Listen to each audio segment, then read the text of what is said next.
तो आज हम बात करेंगे बाइनरी टू हेक्साडेसिमल की। हमारे पास बाइनरी में हमको नंबर दिया गया है, उसी को हमको बदलना है हेक्साडेसिमल में। तो उसके लिए हम क्या करते हैं, जो हमारे पास ये नंबर दिया गया है बाइनरी में, इसका हम पेयर बनाते हैं।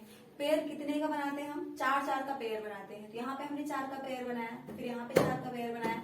यहाँ पे हमारे पास सिंगल 1 ही था, तो अगर राइट साइड में डिजिट कम है तो वहां पे हम 0 बढ़ा लेते हैं। तो यहाँ पे भी हमारे पास 4 हो गया, यानी कि अब हमारे पास 4 का 3 पेयर है।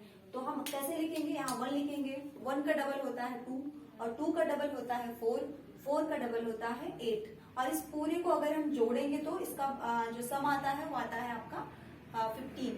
अब क्या करना है हमको, जो हमने पेयर बनाया है उसके नीचे हमको ऐसे ऐसे करके लिख लेना है। यहाँ पहला पेयर हम लेंगे, पहला पेयर हमारा 1 0 1 1, तो यहाँ पे हमने लिख दिया 1 0 1 1, ऐसे नीचे नीचे करके लिख लेते हैं। अब जोड़ेंगे हम उन्हीं संख्याओं को जिसके जिसके नीचे हमने 1 लिखा है। तो सिंपल हम 8 को जोड़ेंगे, 2 को जोड़ेंगे और 1 को जोड़ेंगे।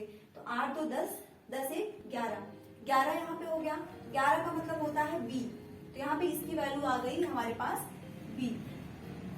अब क्या करना है हमें, अब दूसरा वाला पेयर हम लेंगे, यहाँ पे लिखेंगे हम 1 1 0 0 1।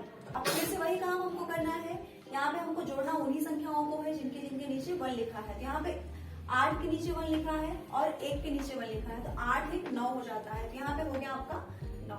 फिर अगला पेयर हम लेते हैं, अगला भी ऐसे लिख लेते हैं 0 0 0 1, यहाँ पे हमने लिख लिया। अब उन्हीं संख्याओं को हमें जोड़ना है जिनके नीचे हमने 1 लिखा है। तो यहाँ पे 1 के नीचे हमने 1 लिखा है, तो इसकी वैल्यू हो गई 1।